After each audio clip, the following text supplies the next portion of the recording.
Assalamualaikum warahmatullahi wabarakatuh.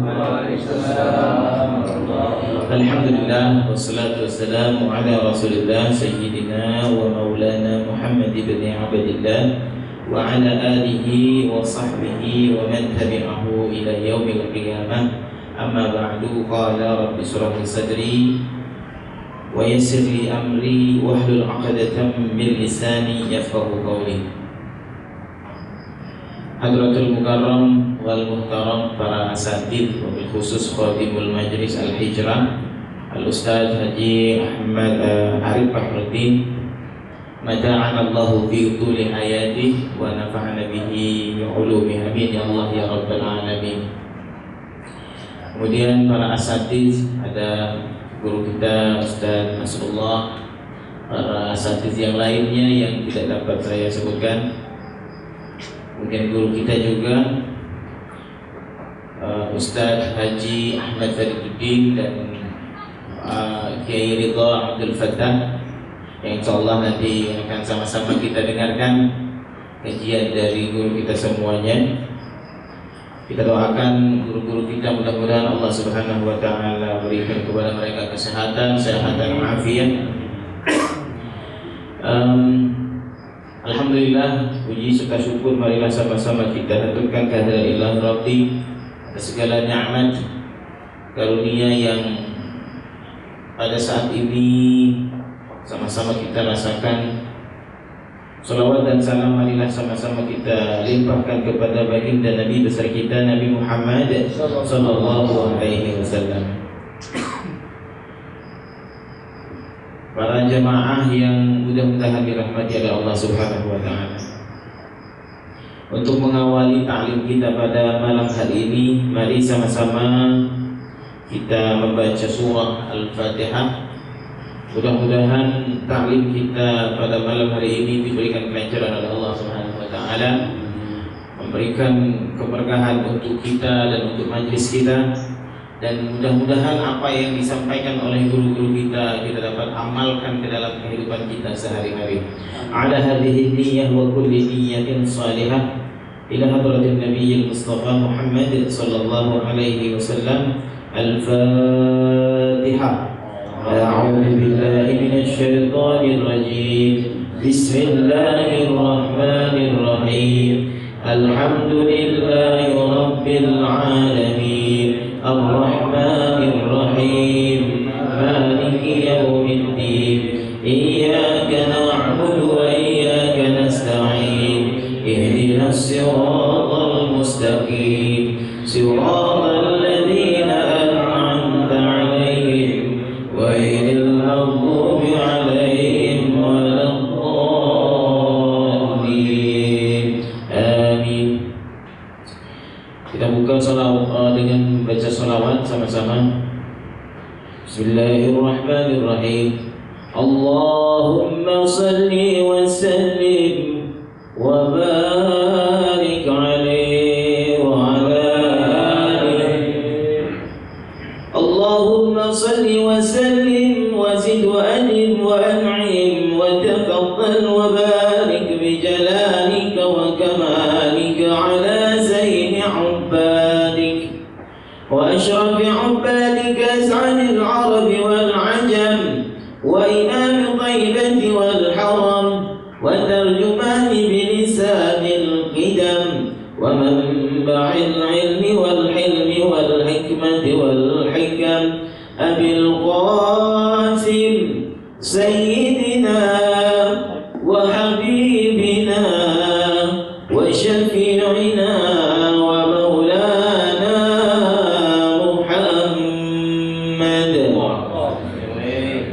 صلى الله عليه وسلم.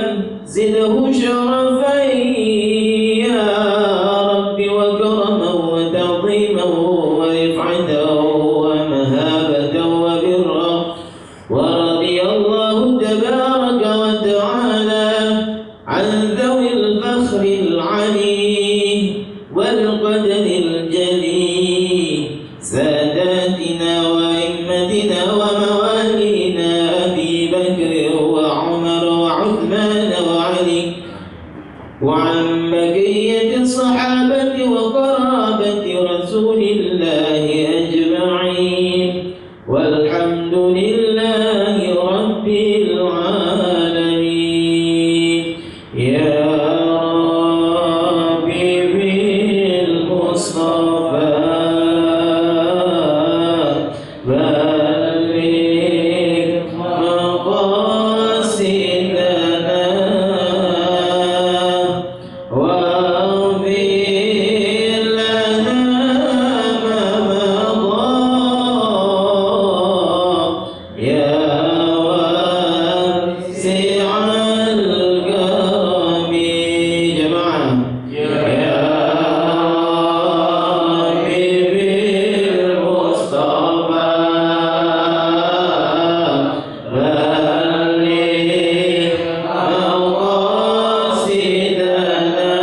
kita dengarkan ta'lim yang akan disampaikan oleh guru kita Ustaz Haji Ahmad Bariduddin.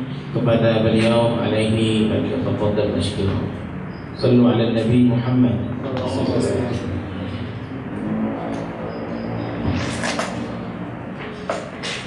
إلى هذا النبي المصطفى سيدنا وحبيبنا وشفيعنا ومولانا محمد صلى الله عليه وسلم وعلى آله وأزواجه وذرياته وأهل بيته الكرام.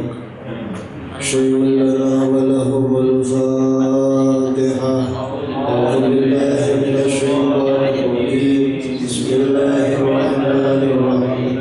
الحمد لله رب العالمين الرحمن الرحيم مالك يوم الدين إياك نعبد وإياك نستعين اهدنا الصراط المستقيم صراط الذين أنعمت عليهم غير المغضوب عليهم ولا الضالين.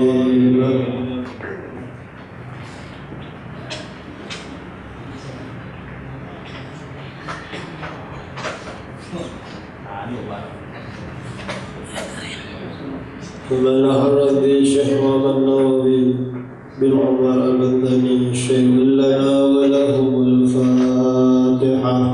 أعوذ بالله من الشيطان الرجيم.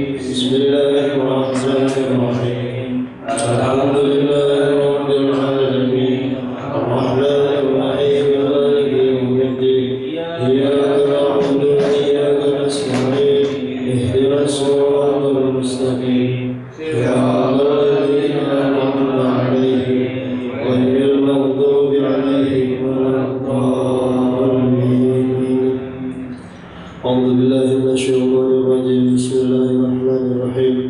رب اشرح لي صدري ويسر لي أمري واحلل عقدة من لساني يفقهوا قولي واجعل لي وزيرا من أهلي. ربي لا تذرني فردا وأنت خير الوارثين.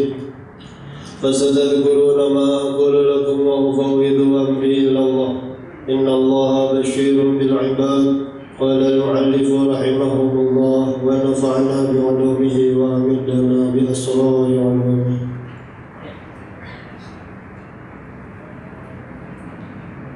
أعوذ بالله من الشيطان الرجيم. بسم الله الرحمن الرحيم. Bab sunnah. Adapun bab yang kedua, wafihi, dan di dalam bab sunai salasuna mau'idhatan, ada 30 pitutur nasihat. Arba'atun akhbarun, yang 4 itu hadis. Wal baqi atharun, dan sisanya itu athar. Nanti di depan dijelasin antara akhbar dengan athar. Wa na'ni bil akhbari, dan aku bermaksud bil akhbari dengan lafaz akhbar aqwalan Nabi sallallahu alaihi wasallam, yaitu ucapan baginda Nabi besar Muhammad sallallahu alaihi wasallam. Wa bil athari, dan dengan lafaz athar aqwal as-sahabati, yaitu ucapan para sahabat. Wa tabi'ina, dan ucapan para tabi'in. Faminhu, maka sebagian daripada sunai ay fal maqalatul ula, maka maqalah untayan hikmah, ya, nasihat atau pitutur al-ula yang pertama, minal munabbihati, dari pengingat, as-sunaiyati, yang bangsa kedua, maruya anin Nabi sallallahu alaihi wasallam, sebagaimana diriwayatkan dari Nabi besar Muhammad sallallahu alaihi wasallam, annahu qala, sesungguhnya beliau qala, berkata, khoslatani la syai'a afdalu minhuma, ada 2 perkara yang tidak ada sesuatu di dalamnya, afdalu itu lebih utama, minhuma daripada khoslatani. Al-imanu billahi, yang pertama iman kepada Allah, wa naf'u lil muslimina, yang kedua memberikan manfaat kepada orang-orang muslim.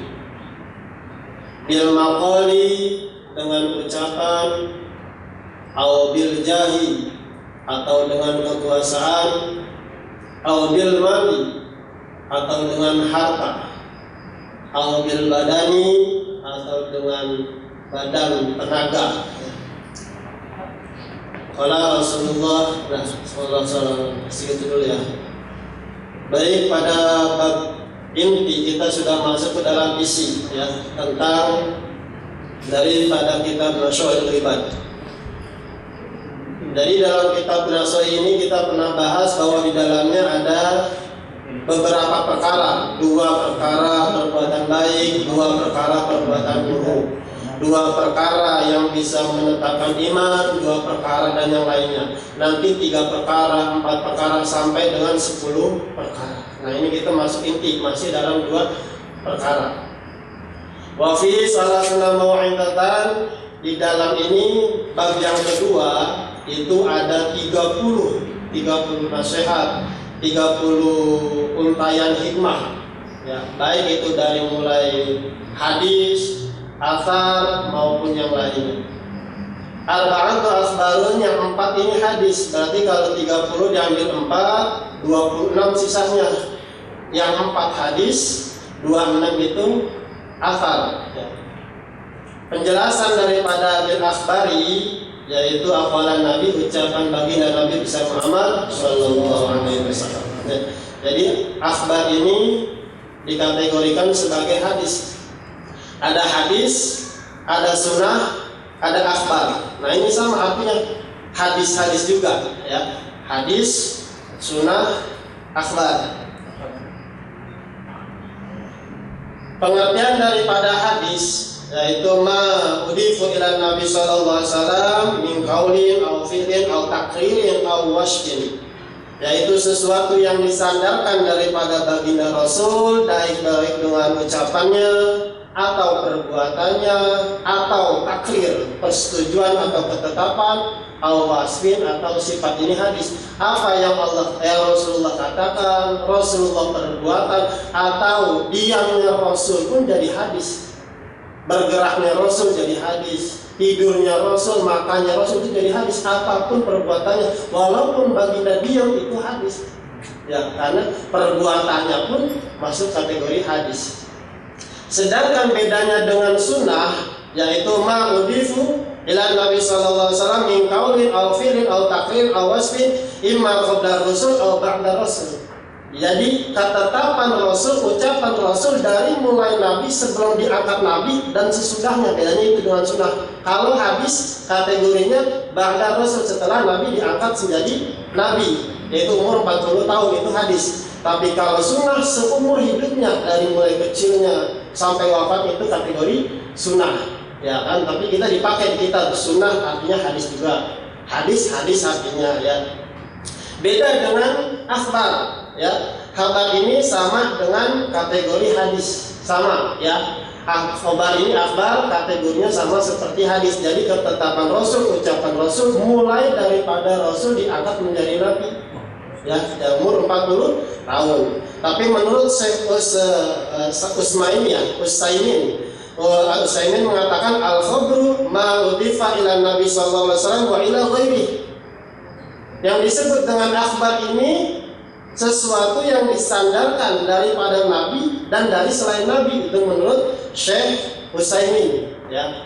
Kalau menurut Syekh Utsaimin, akhbar ini baik ucapan Nabi maupun yang lainnya itu termasuk akhbar ya. Beda pendapat beberapa ulama ya. Intinya antara hadis, sunnah dan akhbar itu semua dari sumbernya daripada Rasulullah SAW. Cuma waktu yang membedakan daripada kategori makna tersebut.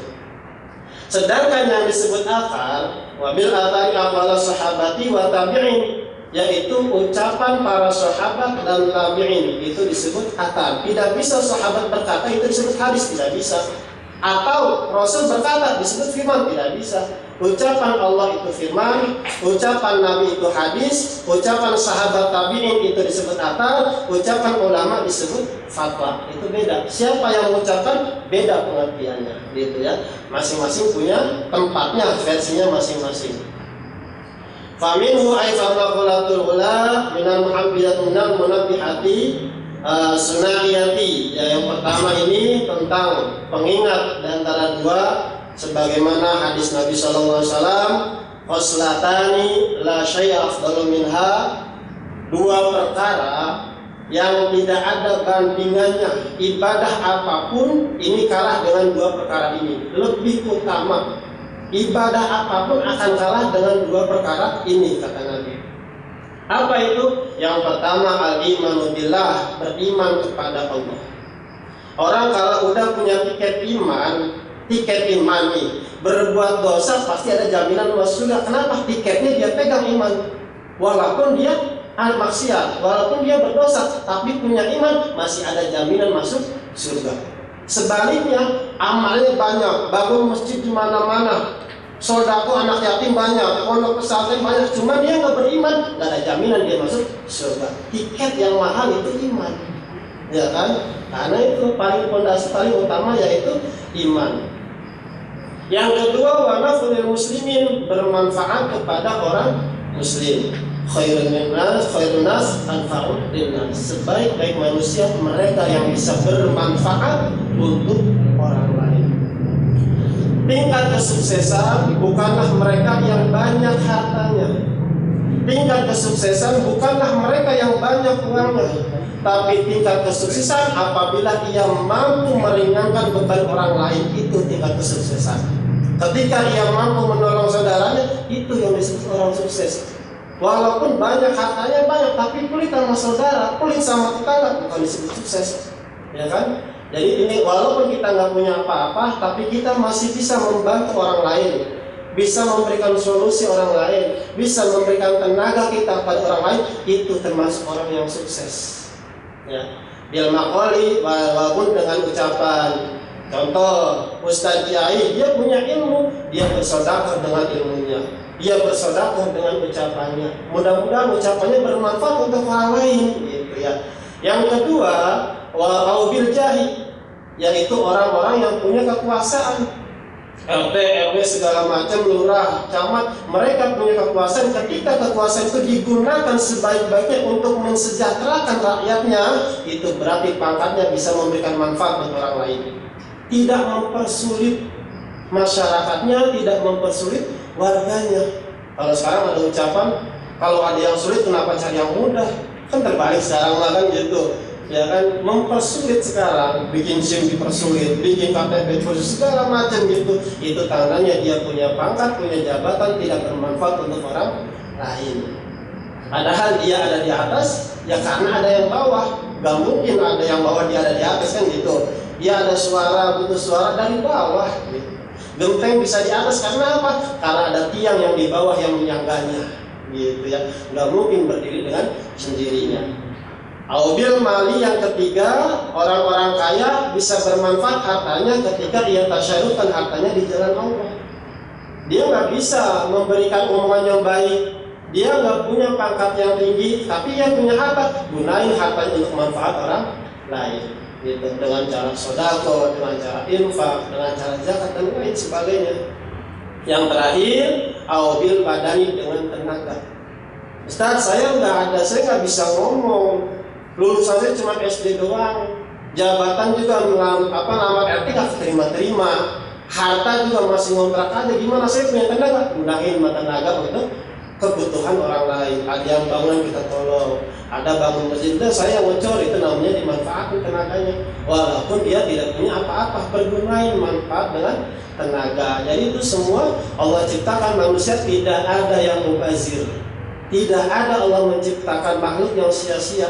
Semua pasti ada gunanya, baik guna dengan tenaga, guna dengan pikiran, harta dan lain sebagainya, semua ada manfaatnya ya. Kita simpan aja. Qala Rasulullah sallallahu alaihi wasallam, man asbaha la yanbi dzulma wallahu a'lam bissawab. Alhamdulillah, jazakumullah ahsanal jazaa. Terima kasih kami ucapkan pada guru kita Ustaz Haji Ahmad Fariduddin. Untuk waktu yang sudah malam, kita langsung mendengarkan kajian yang kedua, ta'lim yang kedua, insyaallah akan disampaikan oleh guru kita Ustaz Ridho Abdul Fattah. Kepada beliau kami persilakan.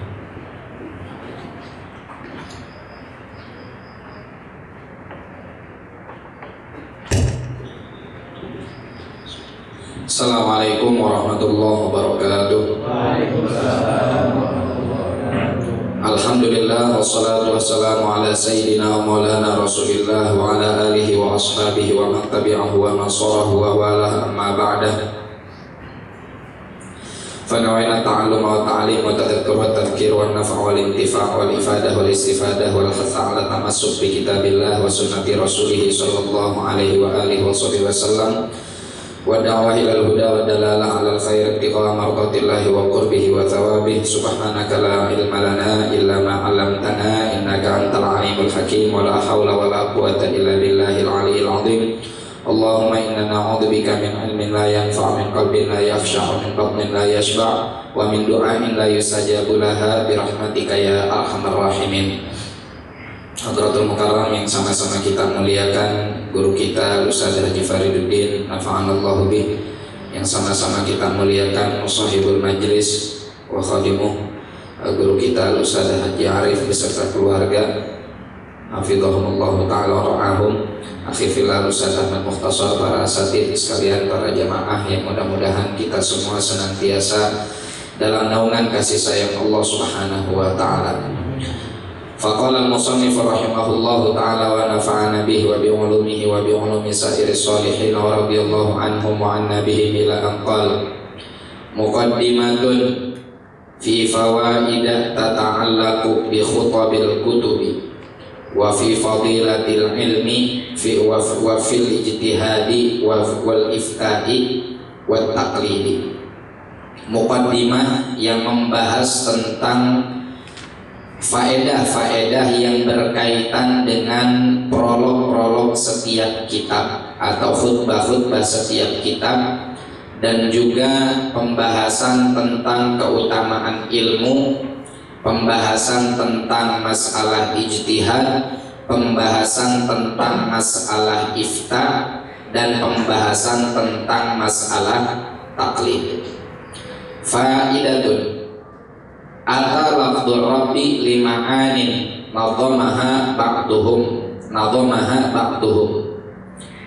Faedah lafadz Rabb itu memiliki beberapa arti, yang mana arti dari setiap lafadz Rabb tersebut dibuat sebuah nadhaman oleh seorang ulama. Faqala, berkatalah si ulama tersebut, qaribun muhitun malikun wa mudabbirun. Qaribun maha dekat, muhitun maha meliputi, malikun maha raja diraja, mudabbirun maha mengatur, murabbin maha menumbuhkan, katsirul khairi maha banyak kebaikan, wal muli lin ni'ami, dan yang memberikan banyak kenikmatan. Wa khaliquna, dan yang menciptakan kita, al ma'budu, dan dat yang disembah, jabiru kasrina, dan yang menambal kegalauan seseorang, atau kasar itu artinya pecah, ya, patah hati atau pecah karena ada musibah atau ada apa, dijabel, ditambal, itu makna diantara makna Rabb. Wa muslihuna, dan yang memperbaiki kita, wasahibu, dan juga memilih zat yang maha menemani, atsabitul qadam, zat yang maha teguh pendiriannya, wa jami'una, dan zat yang maha mengumpulkan kita, wasayyidu, dan zat yang menjadi junjungan kita, ihfaz, hafalkanlah olehmu, fahadihi, maka bermula ini semua makna yang telah disebutkan, itu ma'anin merupakan makna-makna atas yang datang apa ma'anin li rabbi, bagi lafaz Rabb, fad'u, maka bermunajatlah atau berdoalah kamu, liman, bagi orang, nadham, yang telah membuat nadhaman. Intaha min hasyati Syekh Ibrahim al-Bajuri ala Syarh Ibn Qasim, dinukil dari kitab Hasyiah Bajuri ala Syarah Ibn Qasim. Faidatun qala Silmim. Siapa Silmim ini? Ibn Qasim. Ila, apabila, sorofa, menghabiskan, siapa al-abdu, seorang hamba, jami'a ma an'amallahu bihi alaihi, segala sesuatu yang Allah anugerahkan kepadanya, fi anin wahidin, dalam satu kesempatan, lima khuliqalahu, untuk melakukan lima terhadap sesuatu, khuliqa, yang diciptakan siapa abad, lahu, bagima, summiyah, maka dinamakan siapa abad itu syakuran, orang yang syakur. Wa in sarafa, dan apabila menghabiskan siapa abad, ha akan ma'an amallahu bihi alaih, fi awqatin, pada waktu-waktu, mukhtalifatin, yang berbeda-beda, yusamma, maka dinamakan siapa abad itu syakiran, orang yang bersyukur.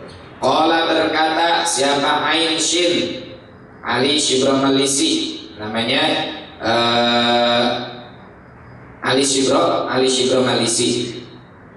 Wa yumkinu, dan mungkin, apa sorfuha, menghabiskan semua nikmat, fi anin wahidin, pada satu kesempatan, bihamlihi dengan dicontohkan membawanya abad janazatan akan jenazah mutafakiran halnya sambil berfikir siapa abad fi masnu'atihi subhanahu wa ta'ala pada ciptaan-ciptaan Allah subhanahu wa ta'ala.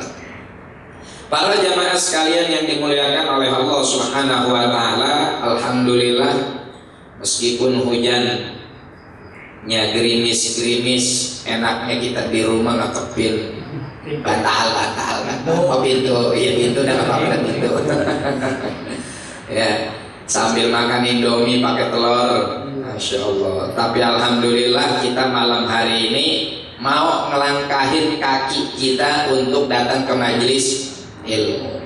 Wah, dan ini bisyarah, satu kabar gembira. Kata Rasulullah SAW, innal malaikata la tad'u ajnihataha li talibil ilmi ridwan bima yasna. Sesungguhnya para malaikat itu akan merendahkan, meletakkan seluruh sayap-sayapnya, ya, dia rendahkan. Bagi siapa? Li talibil ilmi, bagi seorang penuntut ilmu.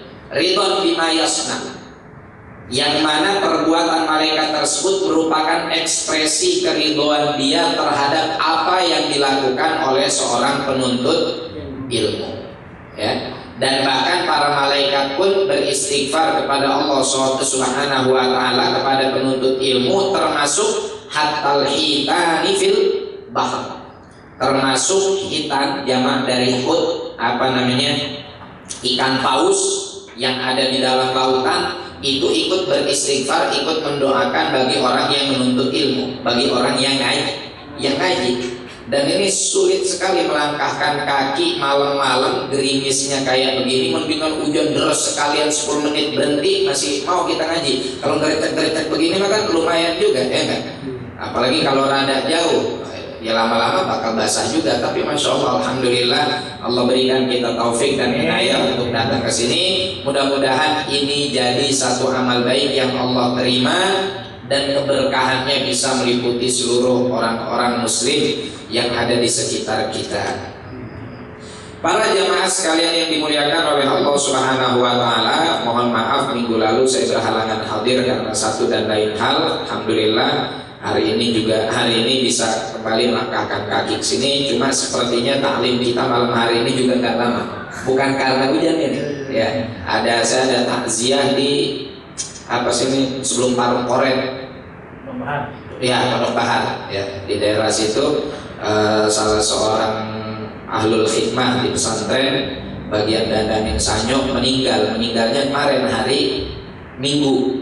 Cuma saya nggak sempat takziah ke sana karena lagi ada di Jawa, posisi lagi ziarah Wali Songo, baru pulang malam Senin, semalam ngedrop, nggak bisa kemana-mana. Ini kebetulan tahlil malam ketiga, jadi habis dari sini kita mau takziah ke sana. Ala kulli hal, dalam kesempatan kali ini musannif menyampaikan kepada kita muqaddimah. Di sini ada beberapa materi para jamaah sekalian. Di dalam muqaddimah ini Sayyidina Imam Abdurrahman Masyhur akan menukil beberapa faedah, ya, yang berkaitan dengan khutbah-khutbah kitab, kemudian juga berkaitan dengan fadilatul ilm, keutamaan ilmu, kemudian juga berkaitan dengan materi ijtihad, fatwa dan taklid, ya. Di sini beliau memulai faedah ini dengan sebuah penyampaian yang beliau sampaikan kepada kita, di mana beliau mengatakan bahwa lafaz Rabbun, ya, Rabbun itu memiliki beberapa makna. Artinya makna dia dari bahasa Arab ke bahasa Arab, berarti sinonim, ya. Yang mana makna Rabbun ini banyak. Bahkan sampai-sampai ada seorang ulama yang membuat makna yang menyusun sebuah syair yang menjelaskan makna-makna dari lafaz Rabbun tersebut, dan beliau ini adalah Al-Allamah Ahmad As-Saja'i Al-Masri, ya, yang punya kitab Hasyiah Saja'i Syarah Qatrun Nada, penjelasan dari kitab Qatrun Nada wa Ballus wa ballus soda dalam ilmu nahwu.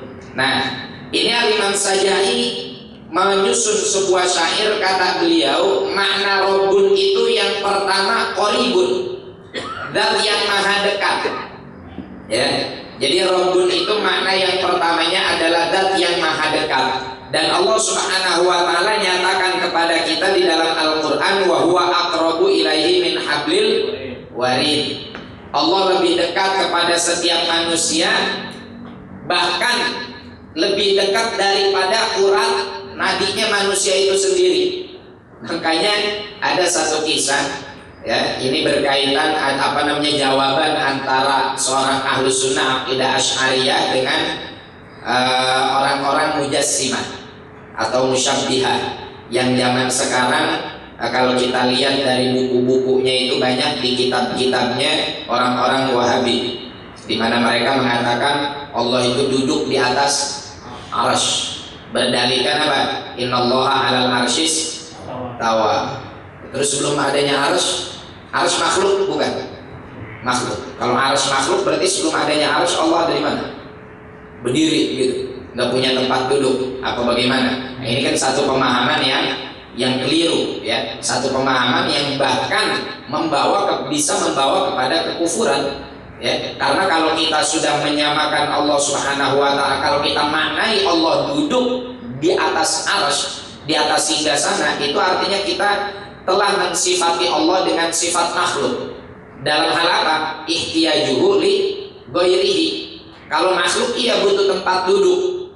Gitu kan? Kita naik angkot, kita naik bis, berdiri aja, pegel, butuh tempat duduk. Ya, kita duduk lantaran kalau berdiri terus pegel. Kebanyakan duduk juga pegel. 4 hari kita di bis, Masya Allah, udah bawaannya malam sana udah pengen pulang. Kapan blonjor ini? Ya kan, kita itu kalau kelamaan duduk kan. Nah, ini apa yang terjadi? Jadi mereka itu kalau misalkan nanya ke kita, itu kadang pertanyaannya suka konyol. Orang-orang musyabbihah, mujassimah itu suka nanyanya kayak begini, Allah ada di mana? Allah ada di mana? Dan ini hati-hati, karena sekarang sudah mulai banyak TK-TK dan SD-SD, khususnya mohon maaf yang ada IT-nya, Islam terpadu, yang tanpa mereka sadari mereka menerapkan kurikulum yang berbasis mujassimah musyabbihah. Yang kita kritisi bukan SDIT-nya, silakan SDIT dikembangkan, itu termasuk bagian dari pengembangan dakwah Islam, tapi tolong jangan sekali-kali memasukkan akidah musyabbihah dan mujassimah ke dalam kurikulum tersebut. Apa di antara yang diajarkan kepada anak-anak kecil kita? Saya ingat sekali zaman TPA, zaman TK dulu, ketika kita ngapalin sifat 20, ya, itu nggak pernah kita diajarin sama orang tua kita atau guru-guru kita akidah-akidah yang menjurus kepada penyamaan Allah dengan makhluknya. Nggak pernah kita diajarin Allah ada di atas langit. Sekarang anak TK digituin, Pak. Dalam nyanyian-nyanyiannya tuh, Allah ada di mana, katakan di atas langit, kayak begitu tuh. Itu hati-hati. Secara tidak langsung itu adalah doktrin kepada anak-anak kita untuk berfaham mujassimah dan musyabbihah. Dan ini berbahaya. Karena kata Sayyidina Imam Malik bin Anas radhiyallahu taala anhu, guru dari Sayyidina Imam Syafi'i, menegaskan akidah Ahlussunnah wal Jamaah tentang zat Allah Subhanahu wa taala. Apa kata beliau? Qad kana wa la makana wa huwal ana ala ma alaihi kana. Qad kana, Allah telah ada. Wala makana, Allah telah ada, bahkan ketika Allah telah ada, tempat pun belum ada. Itu menandakan bahwa setiap tempat adalah makhluk. Qad kana wala makan, Allah sudah ada jauh sebelum ada yang namanya tempat. Wa huwal an, dan keberadaan Allah sekarang, zat Allah sekarang, alama alaihi kan, tidak berubah, sama seperti yang dulu sebelum ada yang namanya tempat. Ya, makanya kata Sayyidina Imam Malik juga apa? Allahumma sholli ala sayyidina Muhammad, kata beliau gini, dalam memaknai makna innallaha 'alal arsy istawa, kata beliau al istiwa maklum Makna istiwa itu adalah sebuah makna yang diketahui oleh siapapun. Dan makna istiwa dalam kamus nggak selalu maknanya itu bertempat. Istiwa dalam beberapa kamus tergantung konteks ucapannya. Al-amiru yastawi alal madinati. Seorang pemimpin yastawi alal madinah. Kalau kita artikan duduk, berarti seorang pemimpin duduk di atas kota. Loh, gimana duduk di atas kota? Bertempat di atas kota. Maka makna dari istiwa dalam hal ini apa yang lebih tepat? Yastauli. Istilah artinya apa? Menguasai, sehingga Allah 'alal arsy istawa, sesungguhnya Allah Subhanahu wa taala itu menguasai arsy, bukan duduk di atas arsy. Ya, kalau yang namanya kita pengen logikakan Allah itu duduk di atas arsy, yang namanya sesuatu yang butuh kepada hayiz, kepada ruangan, maka ruangan tersebut mesti lebih besar daripada yang duduk di atasnya. Ya enggak? Bapak bisa duduk di atas satu bambu? Nggak bisa. Ya enggak? Jengkok kecil aja kita nggak enak dipakai buat duduk. Mesti kursi itu akan lebih besar daripada badan atau bokong orang yang duduk di situ. Dari sini aja kita sudah menganggap bahwa orang-orang tersebut, mujassimah tersebut, sudah membayangkan Allah itu berbentuk jirim, berbentuk partikel yang seperti manusia ataupun makhluk yang lain. Makanya nanti dalam makna dalam memahami al-umum al-khamsah, kamuttasilah wa kamunfasilah fiddat, kamuttasilah wa kamunfasilah fis sifat, ya kan? Itu kan semua dijelasin tuh, ya. Dan kam al-muttasilah fil qaul, ya. Al-umum al-khamsah itu dijelaskan dalam kam al-muttasilah fiddat, bahwa ditegaskan dalam akidah Ahlussunnah wal Jamaah Allah itu tidak tersusun dari anggota tubuh seperti tersusunnya kita. Jadi ini harus kita pahami, jangan sampai kita kemudian membiarkan anak-anak kita yang sedikit yang berusaha untuk didoktrin dengan pemahaman-pemahaman demikian. Kalau ada anak kita atau cucu kita atau ada anak-anak yang ngaji di majelis kita bilang ke kita, Ustaz, Allah tuh ada di atas langit ya. Nah, langsung kita ingatkan kepada mereka, ya, dengan cara dan juga bahasa yang bisa mereka pahami, dengan cara dan bahasa yang mereka pahami. Nah, ini ada orang tinggal di satu daerah yang memang dikuasai oleh orang-orang yang berfaham mujassimah dan musyabbihah. Ya, kalau dia jawabnya berbeda dengan jawaban si pemilik akidah tersebut, maka akan terancam hidupnya. Kan memang dari dulu juga banyak sejarah kayak begitu, ya, selalu menjadikan akidah atau doktrin agama sebagai karpet yang paling lembut untuk menghantarkan kepada kekuasaan. Itu nggak bisa dilepasin itu, ya. Dari zaman dulu, dari zaman khilafah, setelah Khulafaur Rasyidin sampai runtuhnya Turki Utsmani, itu selalu yang namanya pemimpin pasti akan menerapkan akidah yang dia yakini dan dijadikan sebagai alat politik. Nah, karena takut terancam nih orang, akhirnya orang ditanya, di mana Allah? Dia tahu kalau dia jawab Allah mawjud bila makan, bakal diselepet, pokoknya bakal dianiaya ya. Apa jawaban dia?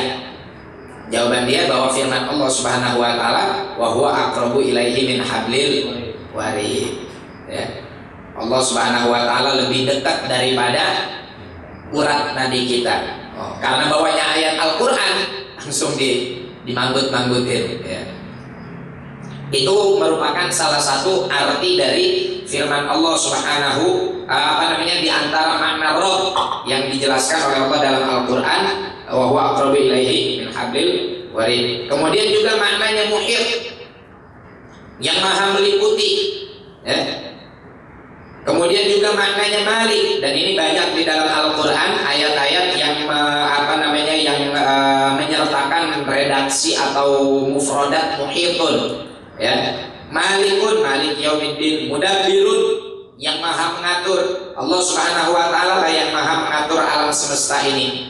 Murabbin, yang maha menumbuhkan, ya, dari rabba yurabbi, Isim fa'ilnya murabbin, karena dia isim manqus, maka kalau nggak ketemu alif lam jadi tanwin, ya. Murabbin, domahnya dommatun muqaddaratun alal alif. Kathirul khairi, yang banyak kebaikannya, ya. Wal mulilin ni'ami, dan yang orang zat yang senantiasa memberikan nikmat. Khaliquna, yang maha menciptakan kita. Jadi di antara makna Rabb juga adalah khaliq.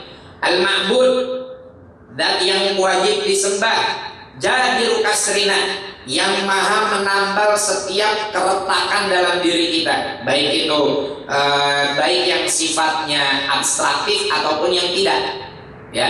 Yang contohnya abstraktif seperti apa? Yang nggak terlihat oleh panca indera, ya. Misalkan kita lagi gelisah, kita lagi galau, kita lagi banyak masalah, siapa yang menghibur kita? Allah. Makanya kalau orang yang cinta kepada Allah nggak akan pernah merasa gelisah, nggak akan pernah merasa sedih. Kalaupun sedih ya sebentar, begitu dia ingat Allah dia langsung kembali lagi pada kebahagiaan tersebut. Kalau lagi galau, ya kan, ada apa, galau, siapa yang bikin kita jadi nikmat lagi? Nah, Allah Subhanahu wa Ta'ala. Banyak hutang. Iya. Kalau juga. Tapi galau juga ya. Andilau antara dilema dan galau. banyak hutang. Allah ya qadil hajat ikti hajatina wasadiduyunana. Mudah-mudahan yang pada punya hutang segera terlunasi hutangnya oleh Allah Subhanahu wa Ta'ala. Ada tuh sholawat ya dijazahin oleh para masyayikh kita, paling tidak setelah sholat isya, terserah mau langsung mau selesai sholat isya tanpa bangun, ntar dah kejadiannya. Kayaknya ini paling penting nih. Ada namanya sholawat sajaratun nuqud, sholawat pohon duit, ya. Itu dibaca ba'da sholat isya. Terserah mau sambil ngopi, mau sambil duduk, mau sambil jalan. Yang penting penuh dengan takdim dan kerinduan kepada Rasulullah SAW. Ya jangan sambil main catur juga, ya, atau jangan sambil ngerayu ini, ya. Atau paling nggak sambil kita jalan kaki mondar-mandir, dibaca berapa banyak? 400 kali. Antara isya sampai subuh 400 kali. Sigohnya seperti apa? Sigohnya terserah. Yang apa bapak hafal Kamilah silakan, hafal Naria silakan, hafal sholawat Sayyidina Jibril silakan. Sholawat apapun yang penting dibaca 400 kali. Dan ini mujarrab kalau nggak salah dijazahin dari Habib Soleh Tanggul, ya.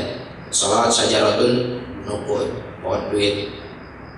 Itu insya Allah rezeki akan selalu berkah dan mudah-mudahan hutang segera terlunasi. Wasahibu, zat yang maha menjadi teman bagi kita, yang selalu menemani kita. Makanya ada salah satu kata-kata mutiara hikmah apa? Man khofa minasyai' farra minhu, wa man khofa minallah farra ilaihi. Orang yang takut kepada sesuatu pasti lari dari sesuatu yang dia takutkan. Bapak takut hewan apa, Pak? Macan, anjing. Ya ada yang macan, ada yang anjing dah.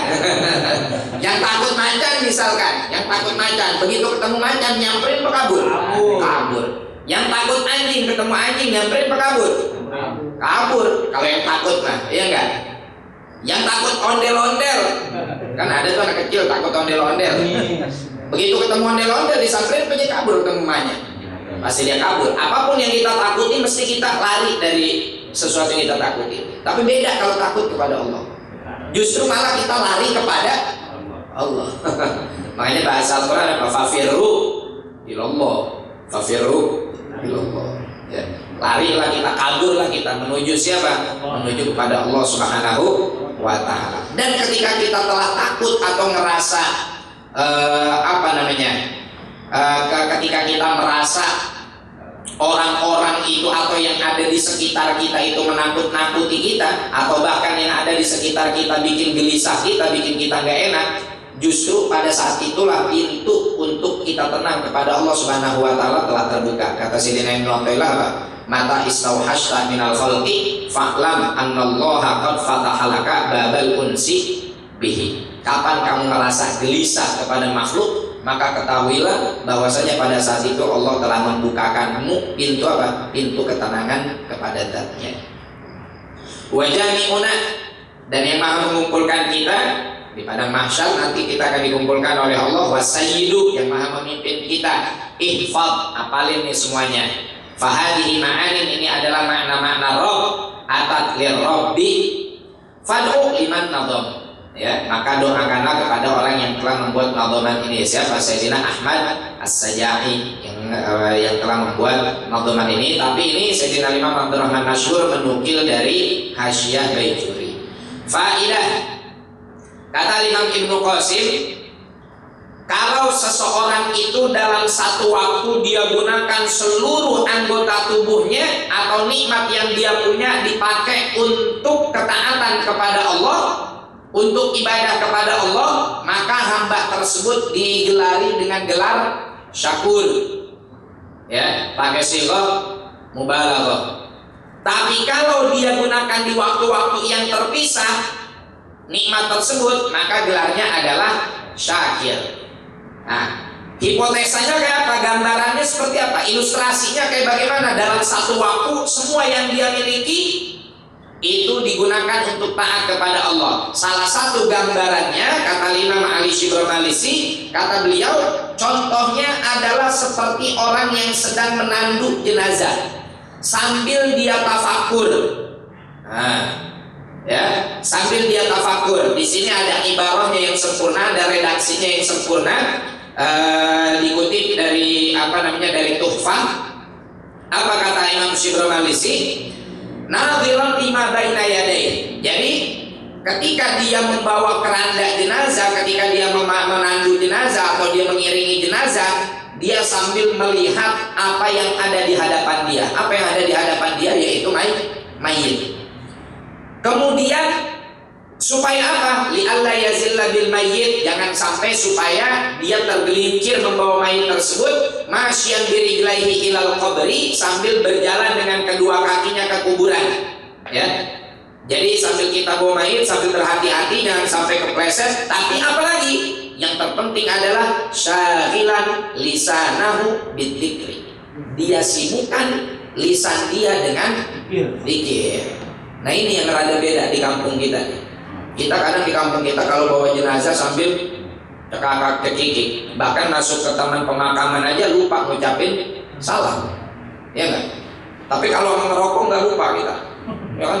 Sambil padahal dalam sebetulnya kan makruh mengiringi jenazah dengan membawa api, baik itu obor ataupun bara. Makanya usahakan tahan dulu kalau kita lagi ngiringin jenazah, tahan dulu deh, jangan ngerokok dulu. Ya, ntar kalau udah pulang terserah deh, mau sekaligus 5 juga kita sedang nggak apa-apa deh, terserah congor-congor di dia yang punya, ya kan. Tapi kalau lagi bawa itu makruh, mengiringi jenazah dengan ada api di situ makruh, ya. Jangan salah kenapa nggak bawa api? Tafakulan supaya nih mayit jadi ahli surga, jangan sampai jadi ahli neraka, gitu. Jadi nggak susah juga kita ngiringin jenazah sebentar, kita tahan. Kecuali kalau memang kita masih pengen asam tetap ngerokok juga, jangan ngikut ngiringin, minggir aja dulu, ya, minggir dulu, ntar ketemu di alam baka. Oh, nggak ketemu di kuburan, ketemu di alam baka ya. Mulai besok, ya, kalau ada jenazah, ngiringin jenazah, tinggal terakhirnya yang ngerokok matiin rokoknya, orangnya rokoknya yang dimatiin, orang yang dimatiin nambah jenazahnya. Ya. Nah, syagilan lisanahu bidzikri. Makanya kita itu kalau di Hadramaut, di Tarim itu salah satu kebiasaan mereka kalau membawa jenazah dari rumah ke Jabiyah tempat nyolatin, sama dari Jabiyah ke pemakaman itu. Kalau dia dari keluarga Sadah, dari keluarga Alul Bait, itu ada grup sholawat yang ngiringin saya lupa tuh. Jadi di situ dibaca nasyid-nasyid dan juga zikir. Kalau dia bukan dari kalangan Sadah, itu masya Allah, nggak pernah saya nemuin di Tarim itu orang nganterin jenazah sambil cekakak cekiki, ketawa ketiwi, ngobrol ke segala macam, dan selalu ada yang mengingetin, udkur rabbak ya mukmin. Selalu kayak begitu. Di dalam setiap momen selalu ada yang ngingetin, udkur rabbak ya mukmin. Bahkan kalau kita ngobrol sedikit, terkadang lagi saya baru-baru nyampe di sana, kita nganterin jenazah, kadang ngobrol sama temen, maksudnya nanyain apa yang sedang, maksudnya budaya atau ritual yang sedang mereka kerjakan. Karena kita baru, jadi kita kadang bertanya segitu aja, kadang dianggap sama mereka sebagai sesuatu yang sudah keluar dari ajaran, sehingga kita diingetin terus kita sama sama orang yang ada di samping kita, ya fulan, takillah, ini mauqif azim. Ya, posisi ini adalah posisi yang sangat agung. Suatu saat kita bakal demikian. Kalau kita udah jadi kayak dia, nggak bakal kita punya kesempatan untuk bercanda-bercanda kayak begini, ngobrol-ngobrol kayak begini. Dan sebetulnya kafa bil mauti wa'idh. Ya, cukuplah kematian itu menjadi pesan buat kita. Cuman kadang-kadang emang nggak tahu dah hati kitanya kali yang terlalu asyaddu qaswah. Sehingga ketika datang kematian udah kita biasa-biasa aja, tawa-tawa aja. Terkadang, masya Allah, beberapa kali saya menghadiri pemakaman di Indonesia, udah selesai ditalkinin, nggak nunggu pulang ke rumah buat selesai air mata kering, masih di pusara aja udah pada bercanda. La ilaha illallah. Ya. Padahal di situ adalah kita diharuskan syagilan lisanahu bidzikri wa udhunahu bistima'i ma fihi thawab, sambil menyibukkan telinganya untuk mendengarkan segala sesuatu yang menghasilkan pahala. Kal amri bil ma'ruf wa nahyi 'anil munkar intaha. Wallahu a'lam bishawab. Jadi ini diantara hal yang bisa jadi manfaat buat kita. Insyaallah yang selanjutnya di sini ada faidah berkaitan dengan al-fadhail sab'un. Kemudian juga di yang paragraf selanjutnya Sayyidina Imam Abdurrahman Masyhur akan bercerita kepada kita tentang apa itu syariat, apa itu hakikat, apa itu makrifat. Ya, wallahu a'lam bishawab. Qala Sayyidina Habib Umar bin hafidhahullah taala wa nafa'ana bihi wa bi ulumihi wa bi ulumi sa'iri shalihin radhiyallahu anhum ilangga. Walamma badat hajatul ummati ila tawdihi ahkamil islami fil ibadati wal muamalati, halaman 7. Dan ketika nampak atau muncul kebutuhan setiap umat untuk menjelaskan hukum-hukum Islam, baik yang berkaitan dengan ibadat ataupun muamalat, wa irasatiha, dan menjaga hukum-hukum tersebut, minat taqawuli fiha bi ghairi ilmin, dari takawul ini gini, orang nggak tahu tapi sok tahu ngomong, ya, atau mengucapkan sesuatu yang hoax, sotoy, ya, asal ngomong, sotoy, asal ngomong, atau berbicara dusta, itu termasuk takawul. Wa tatawuli 'alaiha min ghairi ahliha, dan juga sombong atau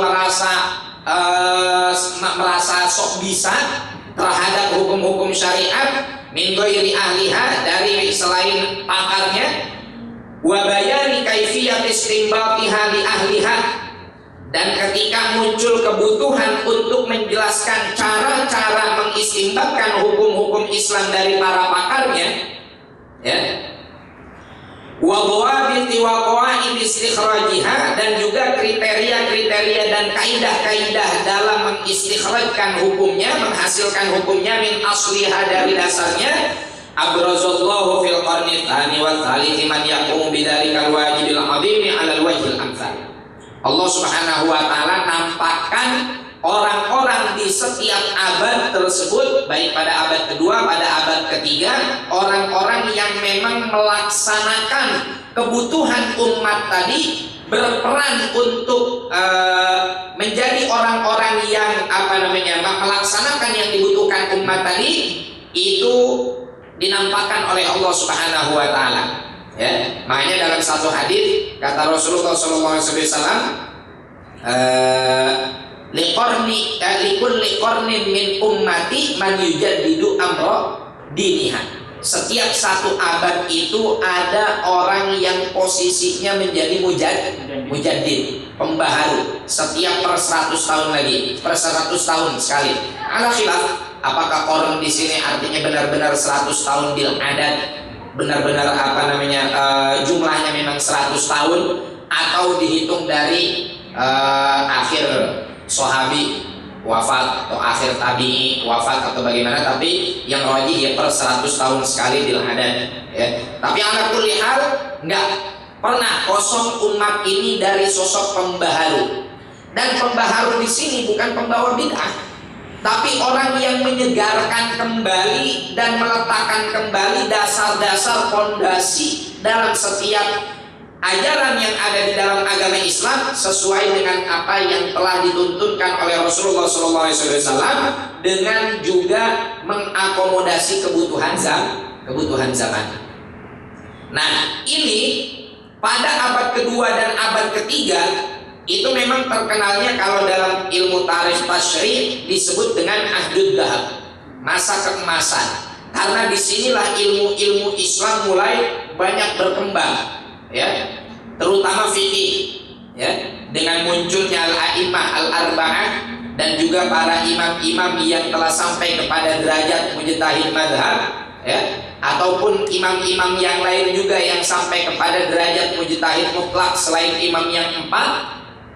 Nah, ini semua adalah merupakan bukti di mana Allah Subhanahu wa taala, seperti yang hadis pada pertemuan 2 minggu yang lalu kita telah sampaikan, la tazalu qa'ifatun min ummati alal haq, ya, la yaghurruhum man nawa'ahum hatta ya'tiya amrullah. Akan tetap ada kalangan dari umat Nabi Muhammad SAW dhahirina alal haq, mereka selalu berada dalam kebenaran, tidak tertipu, tidak terbuai dengan godaan apapun.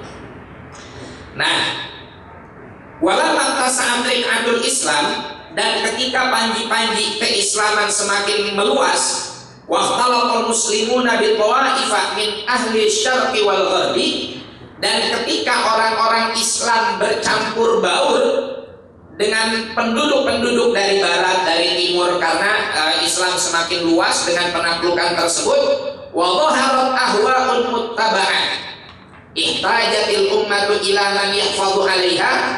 Kemudian mulai di situ nampak hawa nafsu yang dijadikan teladan. Bukan lagi aturan Al-Quran, bukan lagi sunnah Nabi Muhammad SAW, melainkan yang dijadikan teladan apa? Hawa nafsu. Maka umat ini butuh kepada sosok yang menjadi penjaga gawang, yang menjaga syariat-syariat tersebut. Wa yubayyinu lahal mawruth an Rasulillah sallallahu alaihi wasallam wa sahabatihi fi masailil iman. Nah, ini tapi berbicara tentang masalah ilmu akidah. Kalau tadi dalam paragraf sebelumnya Sayyidil Habib Umar berbicara tentang kebutuhan umat terhadap hukum fikih, di paragraf ini Sayyidil Habib Umar sedang bercerita kepada mulai munculnya tajwid dalam ilmu akidah, ya, dalam ilmu akidah. Dibutuhkan orang-orang yang menjaga syariat Islam dalam hal apa? Dalam hal akidah. Maka apa? Hayya Allah Ta'ala. Alhamdulillah. Hayya Allah Ta'ala wa abraza amthal al-imamain al-azimain Abil Hasan al-Ash'ari wa Abi Mansur al-Maturidi. Ketika umat mulai banyak dimasukin hawa-hawa nafsu tentang masalah akidah, disitulah Allah Subhanahu wa taala munculkan dua sosok imam yang agung, yaitu Imam Abul Hasan al-Ash'ari, yang notabene beliau adalah keturunan dari seorang sahabat yang agung, Sayyidina Abu Musa al-Ash'ari, ya. Dan juga Abu Mansur al-Maturidi yang kelak di kemudian hari akidahnya disebut Asy'ariyah, yang dipegang oleh madhab Syafi'i dan juga para penganut madhab Maliki dan sebagian madhab Hanafi dan sebagian madhab Hambali. Kemudian muncul Al-Imam Abu Mansur al-Maturidi yang jadi pegangan para ulama atau para muslim penganut madhab Hanafi. Dan perbedaan kita dengan Hanafi dengan Maturidiyah itu kalau nggak salah hanya dalam 18 permasalahan, ya. Dan itu pun semuanya dalam furu akidah. Dan itu pun hanya perbedaan sudut pandang aja, tidak sampai mengarah kepada kekufuran, karena semuanya begitu dicari tali simpulnya sama. Wa khalaqahum man talaqa anhum wa tasala bihim qarnan ba'da qarnin alaihim rahmatullahi ta'ala wa ridwanuhu ajma'in.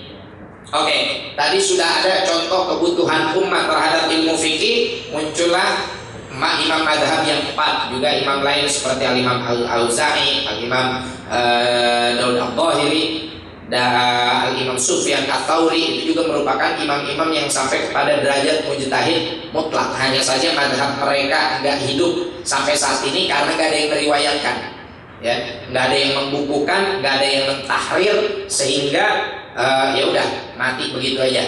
Murid-muridnya nggak menyebarkan. Berbeda dengan imam madhab yang 4, ada tahrir, ada muharirnya, ada segala macam, ada rawi madhabnya dan lain-lain.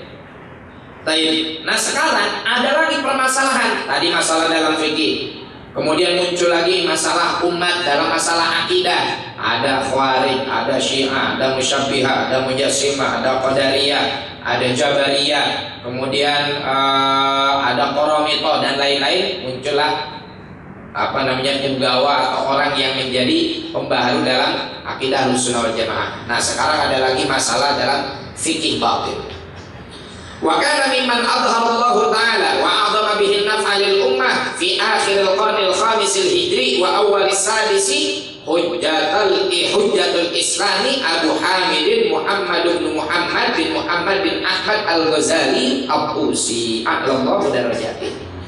Masalah ini ternyata bukan hanya terjadi pada fikih dan juga akidah saja, bukan hanya terjadi dalam ilmu mustalah saja, juga permasalahan umat terjadi dalam masalah tasawuf, masalah penyucian jiwa. Di situ mulai muncul orang-orang yang tidak lagi memahami bahwa hati ini harus dibersihkan, hati ini harus disucikan, ibadah harus ikhlas kepada Allah. Misalkan kita jangan jadi orang yang sombong, jangan jadi orang yang mudah bertikai, karena ajaran Rasulullah juga seperti itu. Atau di sisi lain juga muncul ahli tasawuf yang berat sebelah, dalam artian misalkan mereka hanya memaknai tasawuf itu kalau ente udah bisa sholat di atas daun pisang, gampang sih itu bisa sejadahnya daun pisang. Atau bisa jalan di atas air tanpa pelbu, tanpa kelelep. Atau kita bisa terbang. Atau ketika ditanya udah sholat isya, udah tadi di Mekah, udah di Mekah baru asar, baru ini kan jam 10, ya kan? Beda berapa jam? 4 jam kan? Jadi kita kadang suka ketipu tuh. Kita ketemu orang yang kita anggap wali, katanya udah jadi ini mah yang diajak sholat, udah sholat duhur, dia mah tadi di Mekah. Orang Mekah baru jam 8 pagi sih, gimana sholat zuhurnya? Kemarin bisa jadi ya, kemarin. Nah, inilah yang akhirnya kemudian muncul beberapa inhirafat, ya, kemelencengan dalam akidah, karena hal-hal khariq lil ada seperti itu kan bukan hanya terjadi karena karomah, ihanah juga bisa. Ya, ihanah juga bisa. Bahkan sebetulnya para masyayikh kita, para salaf itu kurang suka dengan karomah-karomah yang sifatnya khariq lil ada. Kemarin bahkan di dalam haul Sayyidil Walid Al-Ali bin Abdurrahman Segaf, putra beliau bilang, Walid pernah ngomong kepada saya bahwa beliau itu selalu memohon kepada Allah agar ditutup karomah-karomahnya yang bersifat khariq lil ada, ya, yang bersifat sesuatu yang terjadi di luar nalar seseorang. Kenapa? Karena beliau pengen orang yang datang ke beliau bukan karena sesuatu tersebut, tapi karena pengen ngaji. Karena istiqomah dalam ngaji, istiqomah dalam ibadah itu khairun min alfi karomah, lebih baik daripada 1000 keramat. Wah, sebetulnya kalau kita lihat para salaf kita, urusan-urusan kayak begini ya mereka. Lagian kalau memang misalkan karomah kayak begini mereka senang dan selalu dimunculkan, ya corona dari kemarin udah gak bakal ada. Tinggal berdoa doang, wali, ya Allah matiin nih pada bisnis PCR yang pada nipu orang dengan dengan karantina, bohong-bohongan, dengan ini segala macam, mati-matiin ya Allah, kalau nggak sakitin mereka semua, apa nggak kabul doa wali? Kabul pasti, ya udah pasti kabul. Tapi mereka nggak suka yang kayak begitu. Mereka suka berbuat seperti manusia pada umumnya.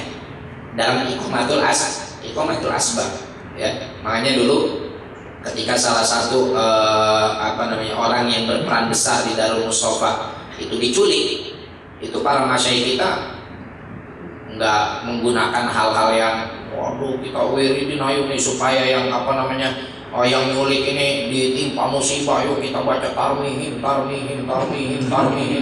biar datang burung ababil ditimpukin ke ini. Enggak, cukup kita doain Allahumma ruddahu ilaina saliman ghaniman mahfudha, Allahumma ruddahu ilaina saliman ghaniman mahfudha. Dapat 2 tahun pulang, nggak ada yang sakit, nggak ada yang cacat, nggak ada yang apa, dan orang-orang yang nyuliknya juga fine-fine aja, nggak ada yang bagaimana. Kalaupun memang ada teguran Allah yang menimpa orang yang menyakiti para aulia, lantaran itu langsung Allah yang membalas. Ya, langsung Allah yang membalas, bukan karena mereka, bukan karena para wali yang ngedoain. Ya, langsung Allah yang membalas sebagai bentuk bukti dari sabda Nabi apa? Man ada li waliyan faqad adantuhu bil harb. Barang siapa yang memusuhi para waliku, maka aku umumkan kepadanya genderang perang. Nah, dari tasawuf ini kebutuhan umat, muncullah sang mujaddid Sayyidina Imam Abu Hamid Al-Ghazali yang berusaha menyusun kembali kaidah-kaidah tasawuf sesuai dengan apa yang telah diajarkan oleh Rasulullah Shallallahu Alaihi Wasallam dalam kitab beliau Ihya Ulumuddin. Dan ini insya Allah akan kita ceritakan beberapa hal tentang ihya, termasuk syubhat-syubhat atau tuduhan-tuduhan yang tidak berdasar yang dialamatkan kepada Sayyidina Imam Ghazali dan juga kepada kitab Ihya-nya. Ini perlu kita sampaikan dan insya Allah akan kita sampaikan pada pertemuan yang akan datang. Jangan sampai ketika kita ngaji Ihya kemudian ada orang bilang, oh iya ini hadisnya doib semua, palsu semua. Oh, bahkan Imam Ghazali itu katanya dia ngajarin jadi ulama tuh kudu beramal. Imam Ghazali sendiri emang pergi jihad. Buktinya waktu Imam Ghazali waktu pada saat itu Baghdad diserang, Imam Ghazali bukannya pergi ke Baghdad untuk berjihad melawan Tartar, melawan pasukan Mongol. Toh Imam Ghazali malah ngumpat, dibilang begitu tuh, ada yang bilang begitu, malah ngumpat di menara masjid Bani Umayyah. Mana dia sendiri nggak ngamalin ilmu, ngomong jihad dia sendiri kagak berjihad. Mana buktinya dia ngumpat 10 tahun. Nah, itu semua nanti akan kita sampaikan kepada mereka semua bantahan-bantahannya, jawaban-jawabannya, dan apa hasil yang dihasilkan dari karya Sayyidina Imam Ghazali dalam iktikafnya 10 tahun di menara Masjid Bani Umayyah. Mudah-mudahan kita dapat rezeki bisa berangkat ke sana semua. Amin ya rabbal alamin. Kurang lebihnya saya mohon maaf. Allahul muwaffiq ila aqwamit thoriq. Assalamualaikum warahmatullahi wabarakatuh. Waalaikumsalam warahmatullahi wabarakatuh. Alhamdulillah, jazakumullah khairan katsiran. Kami ucapkan kepada para guru kita yang telah menyampaikan taklim pada malam hari ini, masya Allah sangat luar biasa. Mudah-mudahan apa yang telah beliau sampaikan bisa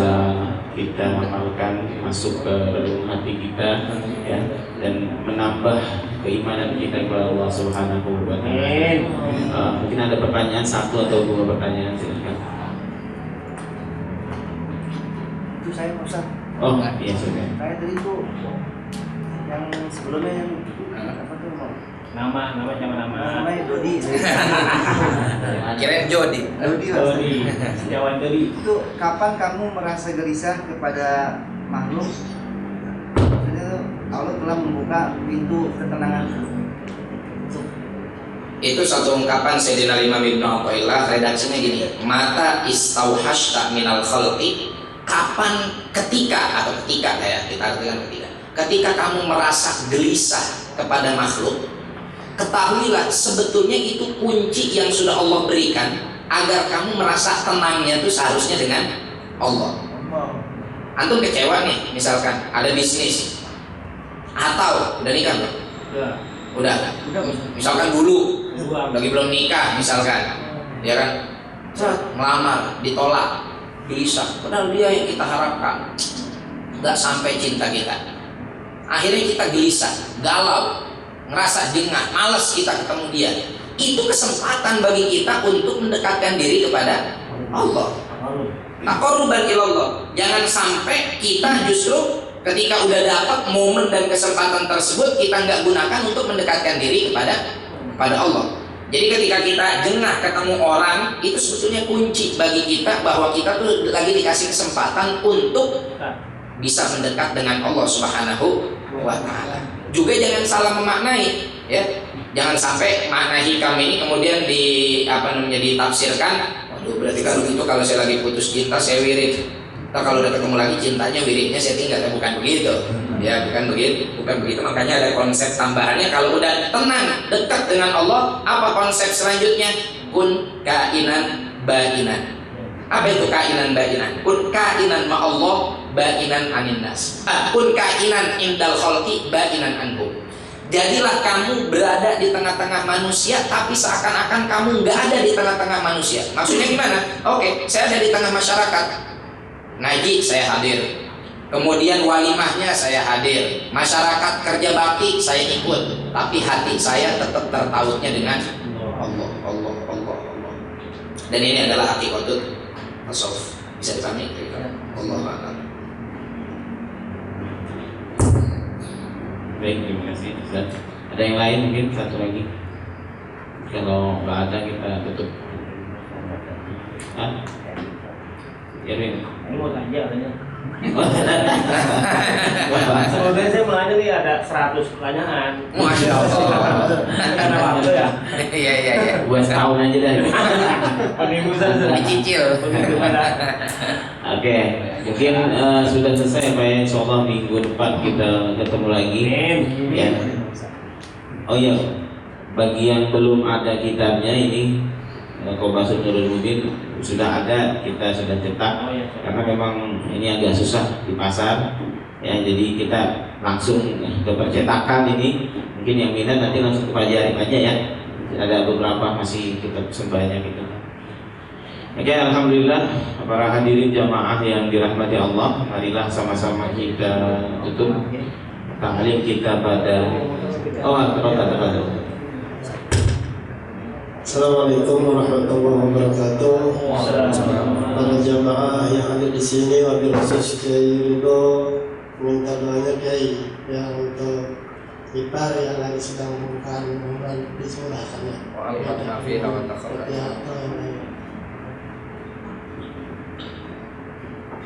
Fatihah Taisir utama kulli asir Allah Ta'ala yusahil maulud khuruj min batni ummihat min batni ummi Allah Ta'ala yarzuqna waladan thayyiban barakan dan hasanah wa Allah Ta'ala yarzuqna kadzalika dzurriyyatan thayyibah da'iyatan fi huquqil da'iyatan fi huquqil ibad wa alamana bihil hadiruna fi hadzal majlis wa ila hadratin nabi al-fatihah. Bismillahirrahmanirrahim. Alhamdulillahirabbil alamin arrahmanir rahim maliki yaumiddin iyyaka na'budu wa iyyaka nasta'in ihdinas siratal mustaqim siratal ladzina an'amta 'alaihim ghairil maghdubi 'alaihim waladdallin. Amin. Rabbana atina fid dunya hasanah wa fil akhirati hasanah wa qina adzabannar. Allahumma arzuqna ilman nafi'an wa fahman nabiyyin wa hifdzal mursalin wa ilhamal malaikatil muqarrabin. Allahumma inna nastaudi'uka ilman ma 'allamtana farduhu ilaina inda hajatina ilaihi wa la tunsina bi rahmatika ya arhamar rahimin. Sallallahu ala sayyidina Muhammadin nabiyil ummi wa ala alihi wasallam. Subhana rabbika rabbil izzati amma yasifun wa salamun alal mursalin walhamdulillahi rabbil alamin. Di dalam kitab Budurus Sa'adah itu dituliskan di antara doa yang bisa memudahkan persalinan itu banyak-banyak baca Hanna waladat Isa, Hanna waladat Maryam, Maryam waladat Isa, ukhruj ayyuhal maulud bijahil malikil ma'bud. Hanna waladat Maryam, Maryam waladat Isa, ukhruj ayyuhal maulud bijahil malikil ma'bud. Itu diperbanyak sambil dalam proses persalinan. Juga guru kita pernah ngajarin, Habib Muhammad Al-Idrus, tulis di kertas amplop itu. Amplop kan udah ada lemnya tuh ya. Tulis di situ wa alqat ma fiha wa takhallat. Wa alqat ma fiha wa takhallat. Tempelin di ginian si perempuan ini. Ya. Tapi begitu bayinya keluar langsung dicabut. Keluar lagi. Hah? Keluar lagi. Ya kalau nggak buru-buru dicabut ntar sama yang dalam perutnya keluar semua. Jadi begitu udah lahir, hari-harinya semua udah keluar langsung dicabut itu yang ditempelin di sini. Walaupun mafiha wa takhallaq. Masih ada beberapa doa yang lain, insyaallah nanti bisa. Dokter sekarang maunya sesar aja kan? Dokter sekarang maunya sesar aja. Duitnya gedean. Alhamdulillah. Terima kasih Ustaz kita semuanya. Mungkin kita akhiri pertemuan kita hari ini dengan mengucap istighfar. Astagfirullahaladzim. Subhanallahumma bihamdika asyhadu an la ilaha illa anta astaghfiruka wa atubu ilaik. Wallahul muwaffiq ila aqwamit thoriq. Assalamualaikum warahmatullahi wabarakatuh.